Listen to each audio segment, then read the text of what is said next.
Muy, pero muy bienvenidos a esta nueva edición de podcast en teología de las fronteras de nuestra sociedad. Y en esta oportunidad, como el mismo título lo enmarca, vamos a estar hablando de Javier Milei. Fíjense, Javier Milei, para quienes no están en Argentina, es precandidato a ser presidente y algunos vaticinan el próximo presidente de la Argentina. De alguna manera, si no es el próximo, dicen, va a llegar muy posiblemente a un balotaje, esa instancia en la cual los candidatos más votados, el primer y el segundo puesto, vuelven a una segunda ronda para saber quién se queda con la presidencia y quién se queda con el trono, por así decir, del poder ejecutivo. Un candidato realmente disruptivo en la Argentina. ¿Por qué? Porque nosotros tenemos una tradición, no tenemos una tradición tan liberal, tan podríamos decir de derecha, ¿no? Sino que tenemos una tradición más de centro o una tradición de centro izquierda en algunos casos, por ejemplo, como lo representa el partido del kirchnerismo. Pero sorprende porque no solamente es un candidato disruptivo, no solamente es un candidato que vuelve a poner en la mesa de juego las ideas de corte netamente liberales, propias del padre del liberalismo que es Adam Smith, sino que además genera mucho revuelo con sus críticas, sobre todo con algunas críticas bien fundadas, pero sobre todo y más puntualmente con sus propuestas netamente de corte liberal, es decir, por ejemplo, que una persona pueda llegar a vender hasta sus propios órganos, que una persona pueda llegar a portar un arma, es decir, la centralidad concreta y puesta totalmente en la persona, es decir, en el individuo. Y acá, en Teología de las Fronteras de nuestra Sociedad, no vamos a analizar su propuesta en punto filosófico, por supuesto, podríamos hablar desde la filosofía tranquilamente, pero en este caso lo que vamos a proponer hoy es un análisis desde la fe. Nosotros tenemos desde la iglesia, sobre todo desde la tradición cristiana y por supuesto de la tradición católica, tenemos lo que se llama el magisterio o la doctrina social de la iglesia, donde la iglesia ha recogido o ha recopilado diversos escritos, diversas encíclicas, diversas cartas apostólicas de los padres de la iglesia y van dando como una luz a partir de qué es lo que se propone para una sociedad un poquito más humana. Eso es muy interesante tenerlo en cuenta. La doctrina social de la iglesia es como la brújula y es la propuesta de la iglesia. Esto tiene que quedar como bastante claro. No es que la iglesia de alguna manera crea que tiene la verdad, sino que es una voz más y es más, debería ser una voz más dentro de todo el mensaje, de distintos mensajes que se dan en las sociedades y en los distintos países, ¿no? Pero llama la atención cómo a mí, por supuesto, me llama la atención en algunos de sus discursos cómo utiliza ciertos contenidos de fe. Javier Milei en varios discursos que tiene, utiliza, por ejemplo, siendo él de corriente cristiana, pero un converso a la fe judía, él afirma que él quiere generar una libertad dentro de Argentina, casi igual como la libertad que generó Moisés. Fíjense.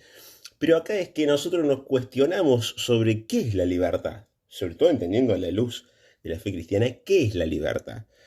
De alguna manera, la libertad que propone Javier Milei es este respeto irrestricto al proyecto de vida del prójimo. Pero de alguna forma le falta como una pata. ¿Por qué le falta como una pata? Porque eso nos tiende o nos llega a declinar hacia el individualismo. Y el problema es que Dios no nos ha creado individuales, el problema es que Dios no nos ha creado seres totalmente autónomos. Es más, de hecho, venimos de alguien, salimos de alguien y de alguna manera recibimos una cultura dentro de una familia. Entonces, la idea de la libertad y de la autonomía en su máxima expresión es una idea de una ideología que no tiene un sustento concreto dentro de la realidad. Ahora, ¿qué dice Javier? Mira, yo quiero liberarlos como Moisés los liberó del faraón. Fíjense, una interpretación de alguna manera correcta, pero que también se puede interpretar de otra manera. O sea, la liberación del pueblo de Israel fue una liberación en todo sentido. Pero no fue una liberación para que después todos hagan lo que se les dé la gana.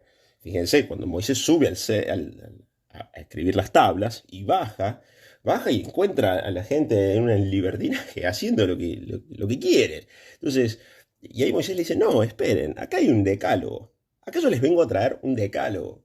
Les vengo a traer normas. Normas que tienen que ver, fíjense, en las tablas de la ley, normas que tienen que ver con los demás, con los otros, y que no se reducen simplemente en el respeto. Es decir, yo hago mi vida y mientras respete, entre comillas, al otro, que el otro lo parte un rayo, que el otro se pudra. Entonces yo estoy en mi casita y que el vecino, che, y el vecino no, la verdad que el vecino no tengo ni idea del vecino. Ese decálogo, que después se va a dar en una extensión un poquito más compleja en el libro del Deuteronomio, fíjense, es un decálogo que me lleva a darme cuenta de que el otro es capaz de transformarme, de que necesito del otro para ser. Fíjense esta idea tan hermosa, yo necesito del otro porque en el otro puedo ser, en el otro de alguna manera puedo formarme, puedo recrearme, porque el otro es imagen de Dios para mí.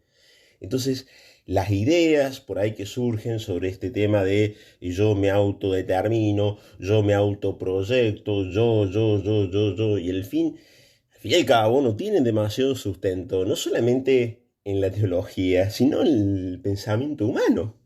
Vayamos al hecho concreto de ver que el niño necesita de la madre, que el niño necesita de una inserción social. Es decir, no nos autocreamos, no nos autoconformamos de manera individual.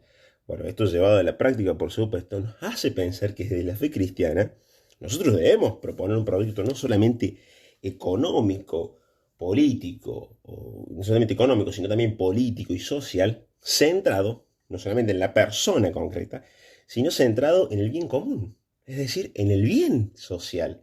De tal manera que la economía, la política y el ordenamiento social esté centrado en lo comunitario, y lo comunitario tenga un peso importante, sin desmero o sin dejar de tener en cuenta lo individual. Pero tiene que haber un equilibrio entre lo individual y lo comunitario. Si yo pongo más peso en lo comunitario, me corro hacia el lado de la uniformidad del marxismo, ¿verdad? Y si yo me corro del otro lado, me corro hacia un liberalismo en donde el otro puede llegar a ser mi enemigo, el otro puede llegar a ser mi estorbo. Entonces, como el otro es mi estorbo, o lo ignoro o lo elimino. Fíjense, y realmente este no es el proyecto de Dios. Cuando Dios nos crea, cuando Dios nos conforma como humanidad, nos sueña para vivir en comunión.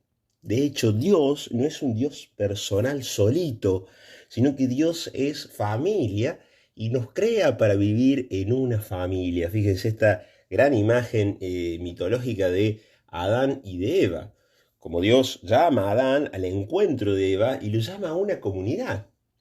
Sea cual sea, ¿verdad? Nosotros ponemos el ejemplo de Adán y Eva, pero lo llama a una comunidad, porque en la comunidad hay posibilidad de ser. Es decir, yo soy en cuanto que me puedo relacionar, en cuanto que me puedo mirar en el espejo con otro y crecer a partir de eso. Entonces, el otro no es mi obstáculo, sino que el otro es una posibilidad de que yo pueda ser un poquito más humano. Hay que tener en cuenta y fijarse porque hay ciertas ideologías como estas que tienen una parte de verdad, pero que esconden otra parte que no está tan buena, en donde nos lleva a un egoísmo exacerbado y en una ley del todos contra todos.